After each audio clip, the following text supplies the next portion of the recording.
ثم جعلناک علی شریعۃ من الامر، اے نبی علیہ السلام بنی اسرائیل کے بعد ہم نے آپ کو ایک پختہ دین کے اوپر حکم دے کر بھیجا، فاتبعها، تو اے نبی آپ اس کی پیروی کریں شریعت کی جو ہم نے آپ پہ نازل کی ہے، ولا تتبع اهواء الذین لا يعلمون، اور اے نبی صلی اللہ علیہ وآلہ وسلم جو لوگ اپنی خواہشات کی پیروی کر رہے ہیں آپ نے ان کے پیچھے نہیں چلنا، آپ نے اللہ کی وحی کے پیچھے چلنا ہے۔ نبی کو بھی حکم ہے کہ انہوں نے اللہ کی وحی کے پیچھے چلنا ہے، تو باقی کس کھاتے میں؟ قرآن میں 3 دفعہ یہ آیت آئی ہے، سورہ یونس میں، سورۃ الانعام کے اندر، سورہ الزمر کے اندر۔ قل انی اخاف ان عصیت ربی عذاب یوم عظیم، اے نبی تم فرماؤ کہ مجھے تو خود ڈر ہے اس بات کا کہ اگر میں نے بھی اللہ کی نافرمانی کی تو بڑے دن کا عذاب مجھے بھی آ پکڑے گا۔ کس نے؟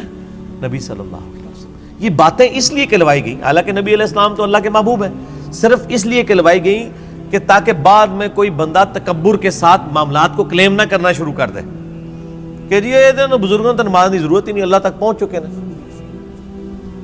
لوگ کہتے ہیں نا، کہتے ہیں جی نماز تو اللہ تک پہنچنے کے لیے چاہیے، تو جو اللہ تک پہنچ چکے ہیں انہوں نمازہ معاف نہ۔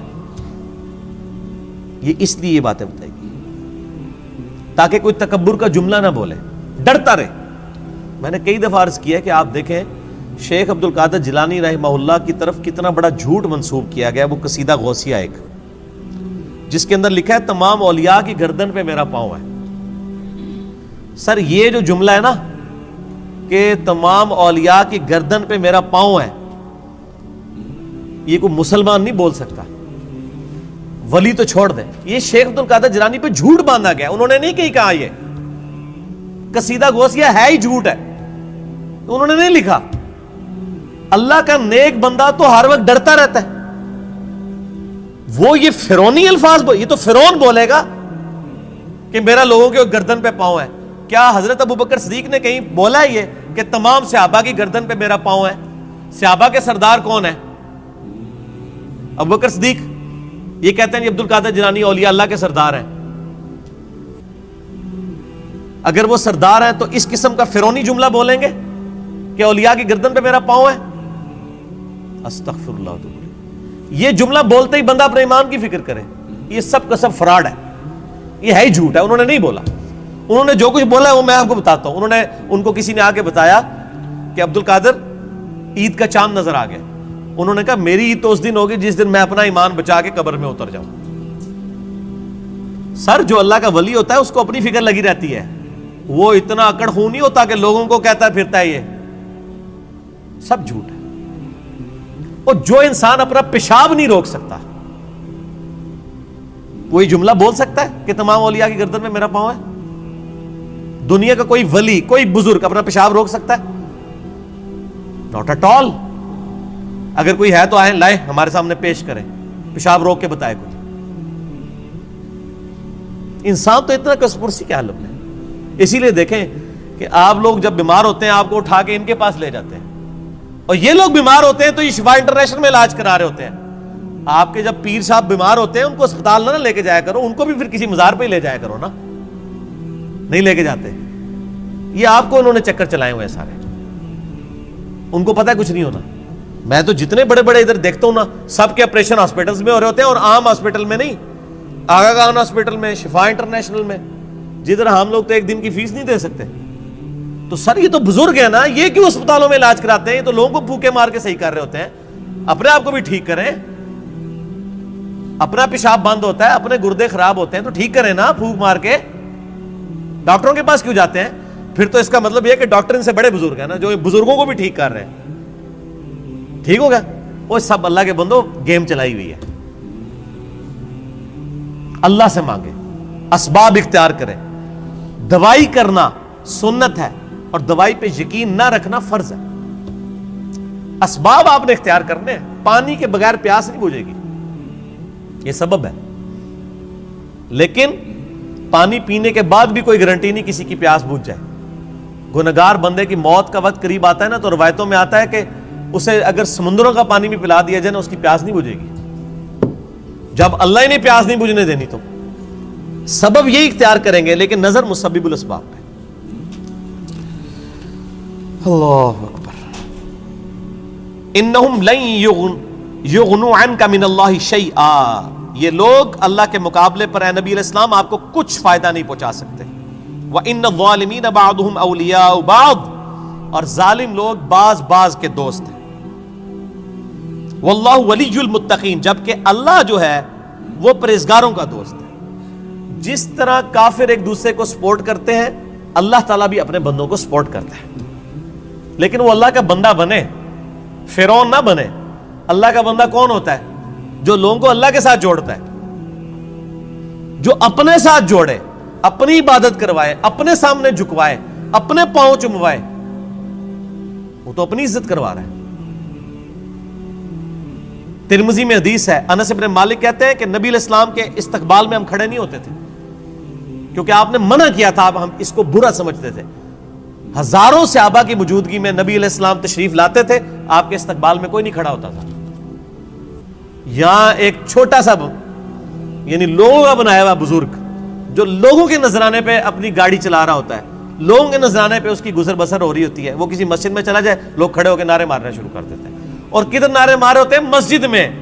گھر اللہ کا ہے اور تعظیم کس کی ہو رہی ہے؟ اس مخلوق کی جو وہ نعرہ مارنے والوں کے چندے پہ چل رہی ہے. اسی لیے میں کہتا ہوں نا، لوگوں نے وہ گاڑیوں کے پیچھے لکھوایا ہوتا ہے نا، نگاہ مرشد. مرشد کو بھی چاہیے وہ اپنی گاڑی کے پیچھے لگوائے نذرانہ مریدین. آپ آج نذرانے بند کریں، ان کا تو کوئی سورس آف انکم ہی نہیں ہے. اکثریت کا کوئی سورس آف انکم نہیں ہے. نہ ان کے بچے پڑھے لکھے ہوتے ہیں، نہ یہ خود پڑھے لکھے ہوتے ہیں. ان کو 10,000 کی نوکری نہیں کہیں مل سکتی، لیکن سٹیٹس وہ روزانہ کے لاکھوں روپے خرچ کر رہے ہوتے ہیں. کہاں سے؟ آپ سے. تو صرف ان کو چاہیے نا، جب اپنی گاڑی میں بیٹھے تو گاڑی کے پیچھے لکھے مریدین کے نذرانوں کی برکت سے. آزا من فضل ربی تے نہ نے لکھنا تے نہ دے مرید نے لکھنا ہے. وہ تو توفیق نہیں کسی نے ہونی. اصل تو یہ ہونا چاہیے آزا من فضل ربی. تو اگر اتنے مریدین لکھ رہے ہیں نگاہ مرشد، تو پیر بھی لکھ دے نذرانہ مرید کی برکت سے، جو سچائی ہے. دوسرے والی تو ہے ہی جھوٹ ہے. نگاہ مرشد کے جس مرشد میں تسی پال رہے ہو، مرشد تو کس نے پال سکتا ہے؟ اللہ پال رہا ہے، اللہ دے رہا ہے. اللہ کافروں کو بھی دیتا ہے، اللہ مسلمانوں کو بھی دیتا ہے. اللہ جانوروں کو بھی دیتا ہے، اللہ درختوں کو بھی دیتا ہے. سب اللہ دینے والا ہے. اللہ طرف مارا ہے واللہ ولی المتقین، اللہ تعالیٰ پشت پناہ ہے پرہیزگاروں کا. ھذا بصائر للناس، یہ لوگوں کے لیے بصیرت افروز باتیں ہیں، آنکھیں کھولنے کے لیے. وَھدًى وَرَحْمَةٌ لِقَوْمٍ يُوقِنُونَ، اور ہدایت اور رحمت ہے یہ قرآن ان لوگوں کے لیے جو بات یقین کرنا چاہیں. جنہوں نے نہیں ماننی ان کے لیے قرآن میں کوئی ہدایت نہیں. ام حسب الذین اجترحوا السیئات ان نجعلهم كالذین آمنوا وعملوا الصالحات سواء محیاہم ومماتہم، کیا وہ لوگ جو برائیوں کا ارتکاب کرتے ہیں، کیا ہم ان کو ویسا ہی بنا دیں گے کہ جو ایمان لائیں اور نیک اعمال کریں، کہ یکساں ہو جائے دونوں کا جینا اور مرنا؟ نہیں. دنیا میں بھی بادشاہ جو ہوتے ہیں وہ اپنے تابع فرمان بندوں کو نوازتے ہیں، دشمنوں کو سزا دیتے ہیں. تو اللہ تعالیٰ ماتا ہے جو میرے ماننے والے ہیں وہ اور جو میرے نہ ماننے والے ہیں میرے نافرمان، ان کو میں برابر کر دوں گا؟ ان کی زندگی اور موت برابر ہوگی؟ نہیں. زندگی ہو سکتا ہے کافر کی بہتر ہو، لیکن مرنے کے بعد ایمان والے اور نیک عمل کرنے والے کے لیے آخرت میں اللہ کا انعام ہے. ساء ما یحکمون، کتنا برا حکم تم لگا رہے ہو اگر تمہارے دماغ میں کہیں یہ بات ہے کہ یہ لوگ برابر ہو سکتے ہیں. وَخَلَقَ اللَّهُ السَّمَاوَاتِ وَالْأَرْضَ بِالْحَقِّ، اور اللہ نے آسمان اور زمین کو پرپز فل پیدا کیا ہے. وَلِتُجْزَىٰ كُلُّ نَفْسٍ بِمَا كَسَبَتْ، تاکہ بدلہ دیا جائے ہر جان کو جو اس نے کمایا. وَهُمْ لَا يُظْلَمُونَ، اور کسی پہ ظلم نہیں ہوگا. یہ اللہ نے ایک لائن کے اندر مقصد بیان فرما دیا ہے کہ زمین و آسمان کی پیدائش کا مقصد یہ ہے کہ اللہ تعالیٰ آزمائے گا کون نیک عمال کرتا ہے، اس کے بعد اللہ تعالیٰ نیک عمال والے کو اس کے عمال کا بدلہ دے گا، برے عمال والے کو اس کے عمال کا بدلہ دے گا. اب بڑی سخت آیت آ رہی ہے قرآن حکیم کی، اس ایک آیت پہ گھنٹوں بولا جا سکتا ہے. افرائیت من اتخذ الہہ ہوا، اے نبی صلی اللہ علیہ وآلہ وسلم بھلا تم نے اس شخص کو دیکھا جس نے اپنی خواہش نفس کو اپنا خدا بنا لیا.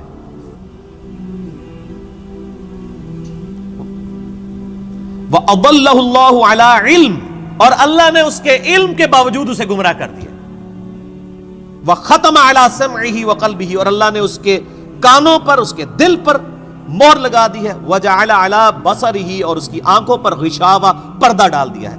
فمن یہدہ من بعد اللہ افلا تذکرون، تو بتاؤ اب اللہ کے بعد کون ہے جو اس کو ہدایت دے؟ کیا تم غور نہیں کرتے؟ جس کو اللہ گمراہ کر دے،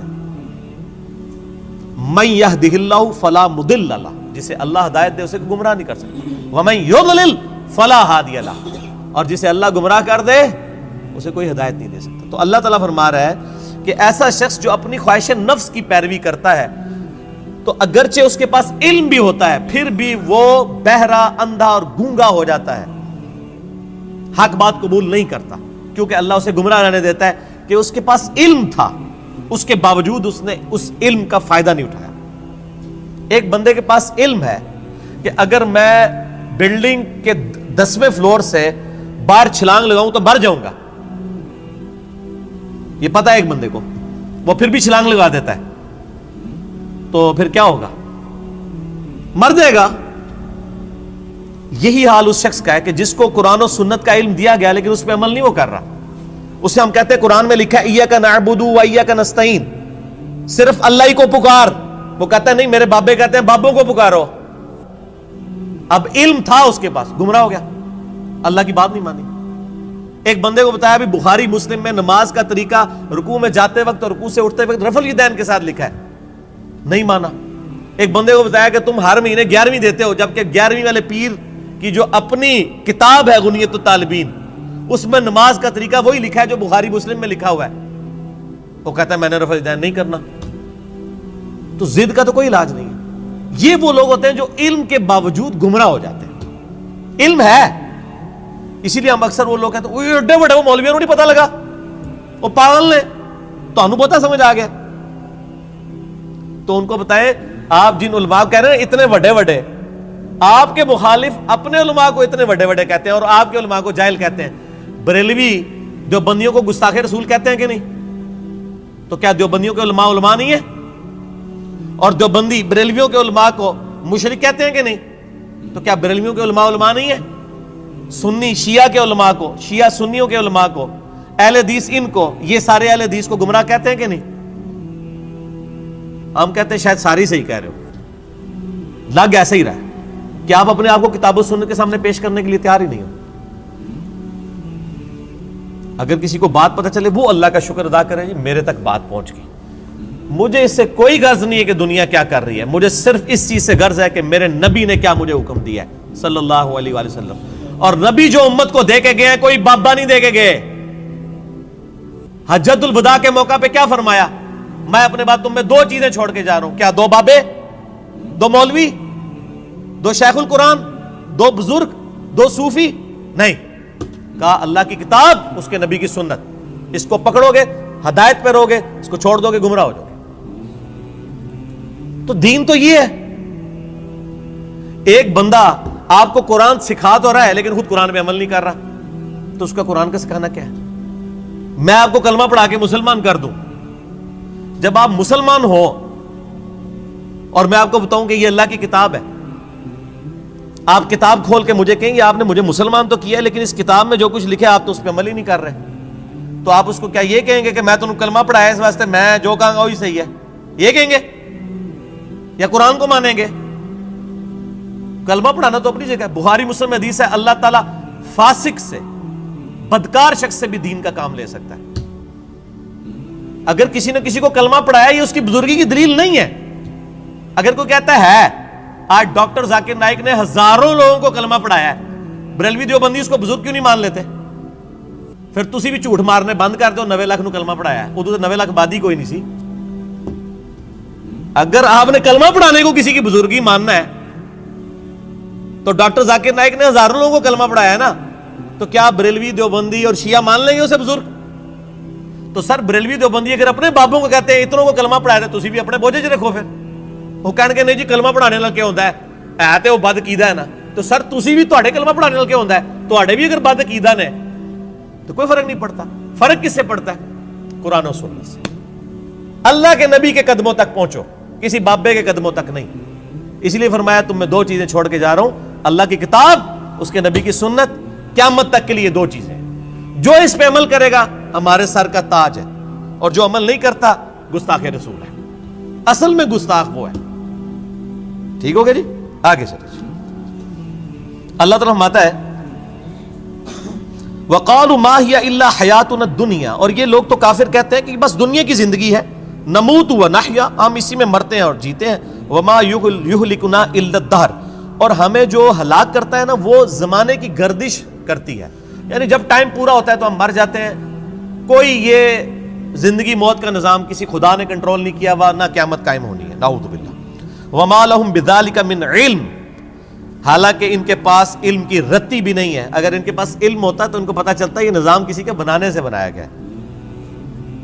اِنْهُمْ إِلَّا يَظُنُّونَ، بس یہ اٹکل پچو چلا رہے ہیں۔ وَإِذَا تُتْلَىٰ عَلَيْهِمْ آيَاتُنَا، جب ان پہ ہماری آیات پڑھی جاتی ہیں، بینات، روشن آیات، مَا كَانَ حُجَّتُهُمْ، تو یہ کوئی اور حجت نہیں کرتے سوائے ایک حجت کے، إِلَّا أَن قَالُوا ائْتُوا بِآبَائِنَا إِن كُنتُمْ صَادِقِينَ، یہ کہتے ہیں اگر تم سچے ہو تو ہمارے مرے ہوئے باپ دادا کو زندہ کر کے لے آؤ، ہمارے باپ دادا قبروں سے نکل کے یہ بات ہمیں کہیں کہ نبی اللہ کا نبی ہے، تب مانیں گے، قرآن کو ہم نے نہیں ماننا۔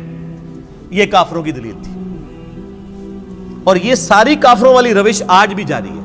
ہم کسی کو بتاتے ہیں نا قرآن میں یہ لکھا ہوا ہے، وہ کہتے ہیں یہ جو قبر میں چلا گیا نا یہ تو کچھ اور بتا کے گیا، تو یہ نکل کے اگر ہمیں کہے، دیکھ لو کافر بھی یہی کہہ رہے ہیں تے پائی اور نہ سی انہوں نے قبرہ تو باہر کاٹ سکنے ہیں، اسی تو ہی دسنا ہے جو اللہ نبی دس کے گئے نے قرآن پاک، اور قیامت تک کے لیے محفوظ صرف اللہ کی کتاب ہے، کسی بزرگ کی تعلیمات بھی محفوظ نہیں ہے، اتنے جھوٹ بزرگوں کے اوپر باندھے گئے ہیں۔ اسی لیے قرآن پاک میں کئی جگہ ہے کہ بزرگ قیامت والے دن خود اپنے ماننے والوں کے دشمن ہو جائیں گے۔ 2.25 ارب عیسائی کہہ رہے ہیں حضرت عیسیٰ اللہ کے بیٹے ہیں، تو حضرت عیسیٰ ان لوگوں کے دشمن بنیں گے کہ نہیں؟ کیونکہ حضرت عیسیٰ کی تو یہ تعلیمات نہیں ہے۔ شیخ عبد القادر جیلانی کی کہیں یہ تعلیمات نہیں کہ آپ کو المدد یا غوث اعظم دستگیر شیئن للہ، کہیں ان کی تعلیمات نہیں، تو شیخ عبد القادر جیلانی دشمن بنیں گے۔ مولا علی علیہ السلام کی کہیں تعلیمات نہیں ہے کہ تم مجھے یا علی مدد کہہ کے پکارو، ان کی تعلیمات یہی ہے ایاک نعبد و ایاک نستعین۔ مولا علی بھی اللہ کو پکارتے تھے، مولا علی کا ماننے والا بھی وہی ہوگا جو اللہ کو پکارے گا۔ تو اللہ تعالیٰ ہے جب یہ حجت کرے تم ان کو کہو قُلِ اللَّهُ يُحْيِيكُمْ ثُمَّ يُمِيتُكُمْ، اللہ تمہیں زندہ کرتا ہے وہی موت دیتا ہے، ثُمَّ يَجْمَعُكُمْ إِلَى يَوْمِ الْقِيَامَةِ، پھر قیامت دن بھی وہ تمہیں جمع کرے گا، لا ریب فیہ، جس میں کوئی شک نہیں ہے، وَلَٰكِنَّ أَكْثَرَ النَّاسِ لَا يَعْلَمُونَ، لیکن اکثر لوگ اس حقیقت سے ناواقف ہیں۔ اللہ نے فرمایا کہ بھئی یہ بتا دو کہ اللہ میں اور باقی ہستیوں میں یہ فرق ہے کہ وہ زندگی اور موت دیتے ہیں، تو لے آؤ ان کو۔ اللہ کے علاوہ کوئی زندگی اور موت دے سکتا ہے؟ نہیں دے سکتا۔ اگر کوئی کیسا کہتا ہے کہ دے سکتا ہے، اور جناب کس کس قسم کے جھوٹ، یعنی انہوں نے، یعنی وہ جی شیخ عبد القادر جیلانی رحمۃ اللہ علیہ نے ایک ڈوبی ہوئی بارات جو ہے وہ مرنے کے اتنے سال بعد زندہ کر دی تھی۔ اللہ کے بندو توبہ کرو، قرآن پاک میں سورہ انبیاء کا پہلا رکوع ہے، 17واں پارہ پہلا صفحہ ہے۔ نبی صلی اللہ علیہ وآلہ وسلم کو کافر کہتے تھے تم ہمیں یہ کہتے ہو نا اگلے نبیوں کے یہ معجزے کہ مردہ زندہ کرتے تھے، تم ہمیں مردہ زندہ کر کے بتاؤ پھر نبی مانیں گے۔ تو اللہ تعالیٰ نے فرمایا کہ ان سے فرما دو کہ معجزات اللہ کے پاس ہے، وہ کوئی معجزہ اس قسم کا نہیں، نبی صلی اللہ علیہ وسلم نے بھی کوئی مردہ نہیں کبھی زندہ کیا۔ حضرت عیسیٰ علیہ السلام کا قرآن میں ذکر آتا ہے کیونکہ ان کا معجزہ وہ تھا، ہمارے نبی کا معجزہ قرآن ہے، جیسا کہ موسیٰ علیہ السلام کا معجزہ عصا تھا۔ ویسے آپ صلی اللہ علیہ وسلم کے بہت معجزات ہیں بخاری مسلم میں کہ مبارک انگلیوں سے پانی کے چشمے جاری ہو گئے، مبارک دعا سے چاند 2 ٹکڑے ہو گیا، مبارک پسینے سے خوشبو آتی تھی، یہ معجزات ہیں، مردہ زندہ کرنے والا نہیں ہے۔ تو یہ بعد کے لوگوں کے بارے میں آپ کلیم کر رہے ہیں کہ انہوں نے مردے زندہ کیے ہیں؟ آج بھی لیں کسی کو جو کہتا ہے نا مردہ زندہ کر سکتا ہے تو ہم اسے شہید کر دیتے ہیں، اس کی اجازت سے وہ اپنے آپ کو زندہ کر کے بتائے۔ حضرت عیسیٰ نے بھی جو مردے زندہ کیے ہیں نا، وہ یہ نہیں تھے کہ وہ قبر سے نکال کے چلنا پھرنا شروع کر دیتے تھے، صرف اس وقت چونکہ طب بڑے زور پہ تھی، میڈیکل، تو اللہ تعالیٰ نے ان کی میڈیکل کو فیل کیا کہ کوئی ڈاکٹر کسی مردے کو نہیں زندہ کر سکتا۔ اللہ نے آیا ہوں میرا نبی اے جیڑا مردہ زندہ کرے گا، اور وہ صرف اتنا ہوتا تھا، قبر پہ گئے مردے کو زندہ کیا، وہ مردہ کہتا تھا کہ حضرت عیسیٰ اللہ کے نبی، واپس چلا جاتا تھا، بس اس سے زیادہ نہیں تھا زندہ ہوتا نا۔ سورۃ الانبیاء کی آیت نمبر 95 ہے، جو ایک دفعہ دنیا سے چلا گیا وہ واپس نہیں آ سکتا، ناٹ ایٹ آل، گیا۔ دنیا میں واپس نہیں آ سکتا. اگر یہ بات ہوتی تو حضرت فاطمہ روتی روتی فوت کیوں ہوگی 6 مہینے کے اندر کہ میں اپنے باپ کا چہرہ اب دوبارہ نہیں دیکھ سکوں گی. حضرت عائشہ حضور کی لاڈلی ترین بیوی نبی علیہ السلام کی وفات کے بعد 47 سال تک زندہ رہی ہیں, اور کدھر زندہ رہی ہیں؟ اسی قبر والے حجرے کے 7 کمرے میں. میں کہتا ہوں کوئی ایک روایت دکھا دے کہ انہوں نے نبی علیہ السلام کی کبھی زیارت کی ہو قبر کے اوپر. آج لوگ کہتے ہیں ہمارے گھر میں آ جاتے ہیں, کوڑ مارنے چھڑ دو اللہ دے بندے ہو, چوڑ.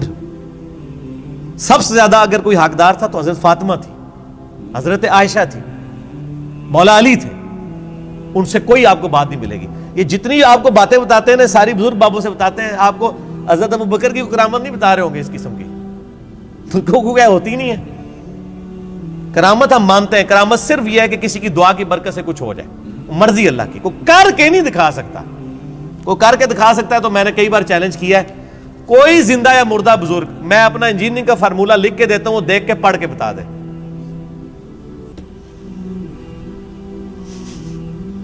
وہ جن کو چیلنج دے رہے ہوتے ہیں وہ کہتے ہیں نہیں یار نہیں پڑھ سکتے ہو. اللہ تو پڑھ سکتا ہے نا, میں اگر کوئی فارمولہ لکھوں اللہ تو پڑھ سکتا ہے نا. اگر آپ مانتے ہیں کہ اللہ ان کو پڑھاتا ہے, اللہ ان کو سب کچھ اللہ دیتا ہے, تو پڑھن نہ پھر. اور میں تو اس سے بڑی بات کرتا ہوں, ان کی آپ نمازیں سنیں, یہ نماز بھی صحیح نہیں پڑھتے ہوتے. میں نے کئی لوگوں کی نمازیں سنی ہیں, نماز غلط پڑھ رہے ہوتے ہیں. ایو النبیوں کو میں نے بتایا نا, ادھر ایک بہت بڑے پیر صاحب تھے جیل میں نام نہیں لیتا.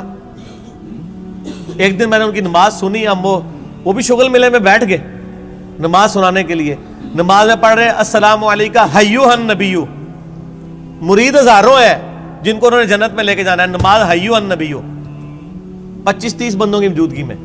اور بھی بڑی غلطی تھی, یہ موٹی سی مجھے یاد رہ گئی. میں کہ یہ کیا پڑھ رہے ہیں؟ وہ بچپن سے نماز یاد کی تھی, اسی طرح چل رہی تھی.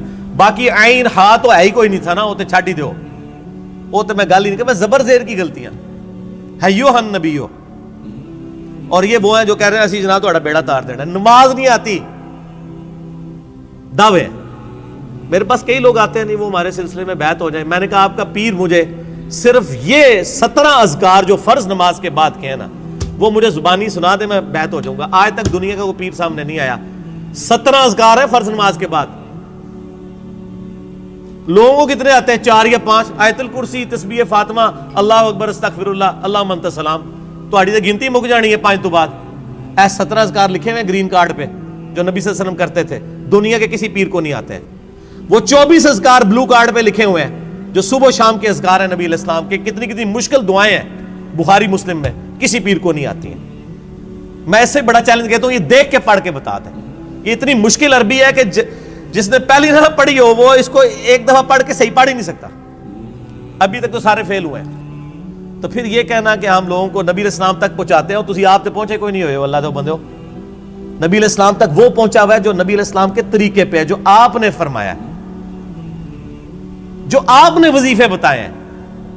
باقی تو آپ کے خود ساختہ چیزیں ہیں, وہ جس طرح ہندوؤں کے ماننے والے اپنے کو کرتے ہیں, آپ کے ماننے والے آپ کو سکھا رہے ہیں. نبی علیہ السلام کے ساتھ کوئی تعلق نہیں ہے. نبی صلی اللہ علیہ وسلم جو کچھ دے کے گئے وہ یہ موجود ہے اس میں, وہ اس قرآن کے اندر ہے. باقی سب کچھ آپ کے بابوں نے آپ کو دیا ہے, اس کا دین سے کوئی تعلق نہیں. ٹھیک ہو گیا جی. اور ویسے بابوں کے اوپر کوئی ناراض بھی نہیں ہونا چاہیے, کیونکہ سارے ایک دوسرے کے بابوں کو نہیں مانتے. جب سارے ایک دوسرے کو نہیں مان رہے ہیں تو ہم کہہ رہے ہیں سارے ٹھیک کہہ رہے ہو, کسی کے بھی نہ مانو, ایک بندے کو اپنا امام بناؤ. امام اعظم محمد رسول اللہ صلی اللہ علیہ وآلہ وسلم صلاۃ تسلیما کثیرا کثیرا. ٹھیک ہو گیا.